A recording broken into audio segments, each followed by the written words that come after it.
c'est vrai qu'en général, quand on invite des gens pour cette soirée-là, on a du mal à leur dire pourquoi on les invite. Alors chez nous, à Djerba, au sud de la Tunisie, on dit venez au Zohar. À Tunis, on dit venez à la Bilada. En Israël, on dit Brit Yitzhak. Alors j'étais aussi chez des Marocains. Ils avaient fait. Oh, qu'est-ce que tu as, toi? Non, mais une fois j'ai dit c'est les Tunisiens qui la font, alors ils m'ont fait un regard. Ils m'ont dit mais ça va pas, non? Même chez nous on l'a fait. Alors je leur ai dit comment vous appelez cette soirée? Et il y a eu pas mal d'intervenants. Un il m'a dit on appelle cette soirée Lil Shimorim. L'autre il m'a dit non, Lil Tlahdid. L'autre il m'a dit Lil Tlahdid. Je vais vous expliquer toutes les raisons. Alors c'est quoi le sens de cette soirée? Mais bien sûr, on va commencer par notre minhag. Écoutez les femmes, vous êtes concernés vous aussi. Écoutez, alors chez nous, à Tunis, on appelle cette soirée, on l'appelle Bilada. Est-ce que vous savez pourquoi, mesdames? Allez, je vous laisse parler. Ah, on ne sait pas pourquoi. On vient, là, on sait, quand on nous invite à la Bilada, c'est pour bien manger, bien boire. En général, c'est comme ça. En vérité, non. Le mot Bilada, c'est un mot espagnolo-tunisien.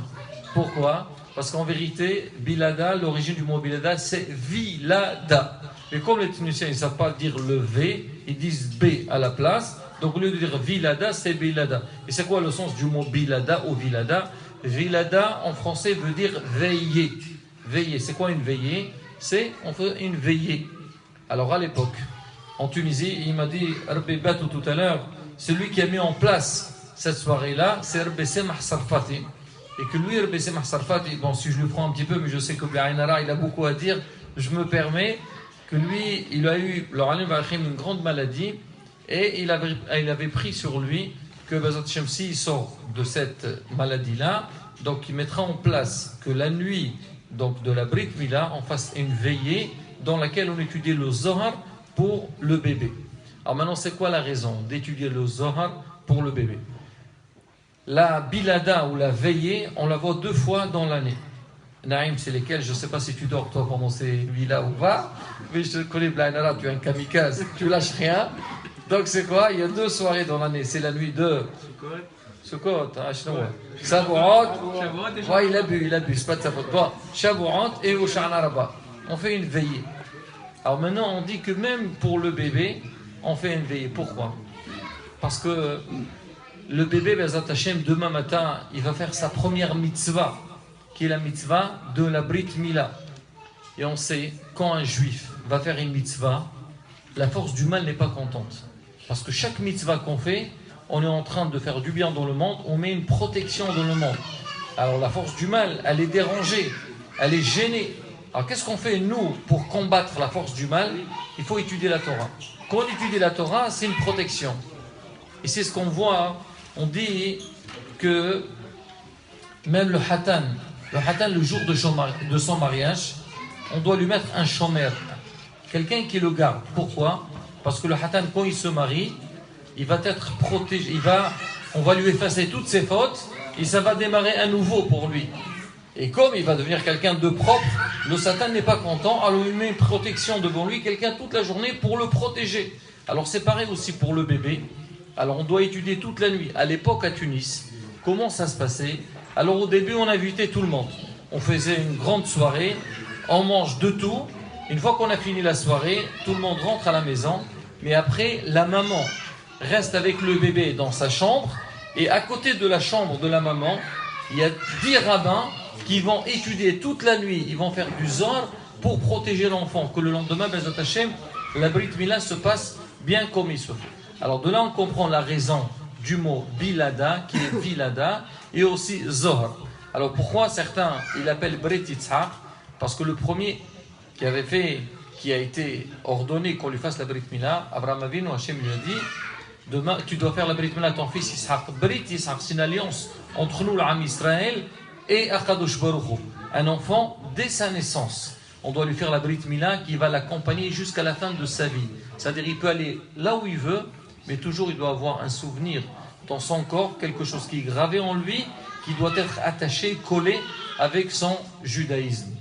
Alors maintenant, ce que je suis en train de le dire, je l'ai dit une fois chez des Marocains, ils m'ont dit nous aussi on fait, comment on appelle ça? Ils m'ont dit l'île Shemorim. Alors qu'est-ce que ça nous rappelle le mot l'île Shemorim?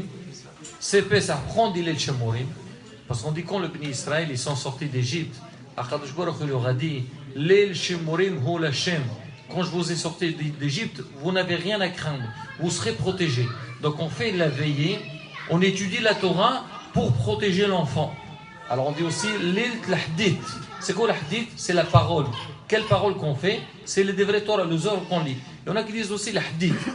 L'hdith, vous savez, nous en tous les cas les Tunisiens, on a ce minhag. Aujourd'hui certains ils le font aussi. Chaque fois tu me poses la question, Naïm, tu me dis est-ce qu'aujourd'hui il paraît c'est marqué, on ne doit pas boire de l'eau de telle heure et telle heure. Tu te rappelles de toutes les questions. Et il y a un rabbin qui t'a dit, tu sais, que non.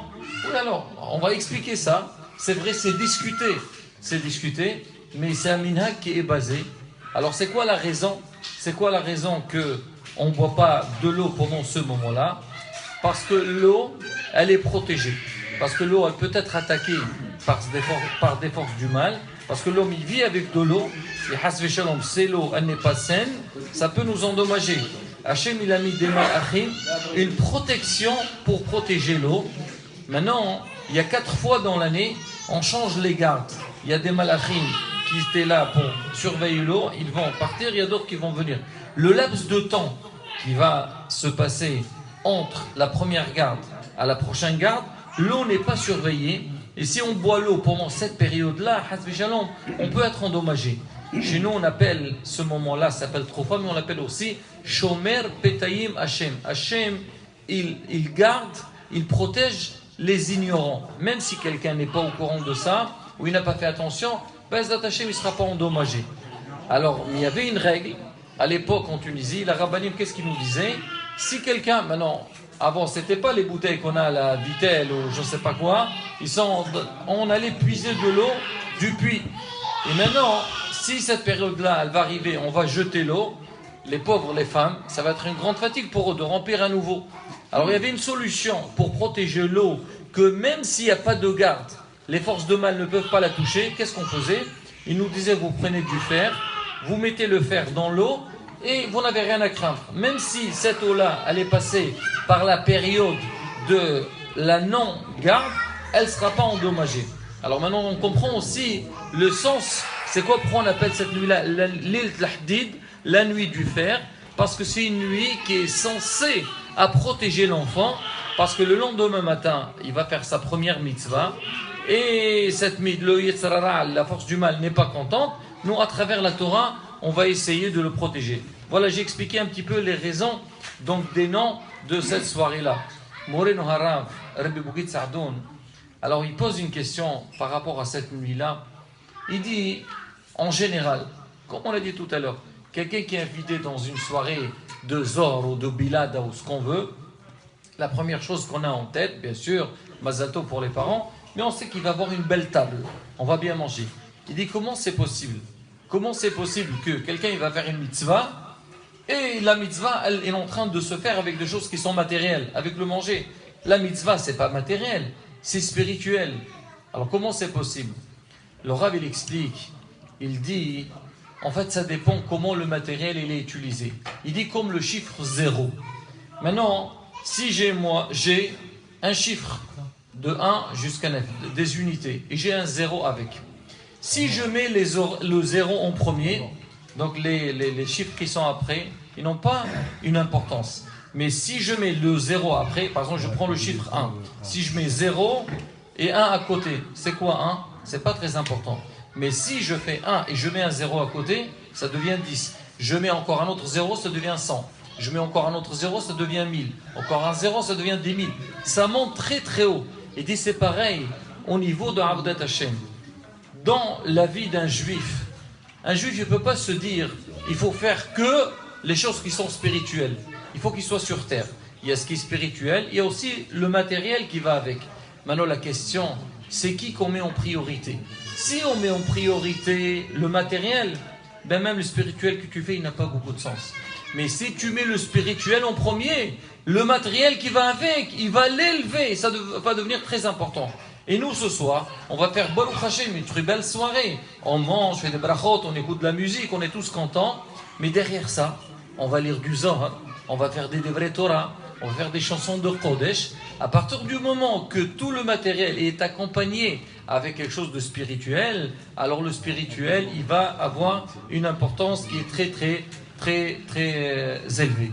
Et Be'ezrat Hashem, c'est ce qu'on souhaite à l'enfant. L'enfant qu'on vient dans ce monde, il va vivre dans un monde qui est matériel. Mais on va lui dire, tu sais, la première des choses à laquelle tu dois faire attention, la première chose qu'on va te donner, c'est quelque chose de spirituel, c'est la Brit Mila. Et à partir du moment qu'on a gravé en lui donc cette idée-là que le matériel doit être accompagné avec le spirituel, même le spirituel Bezrat Hashem, il va monter, il va être réussi. C'est ce qu'on te souhaite, Naïm Bezrat Hashem, toi et ton épouse, que Bezrat Hashem c'est Tizko, que vos enfants seront des Talmidei Chachamim, donc toujours dans la voie de la Torah et Mitzvot, et que vous serez satisfaits d'eux. Amen.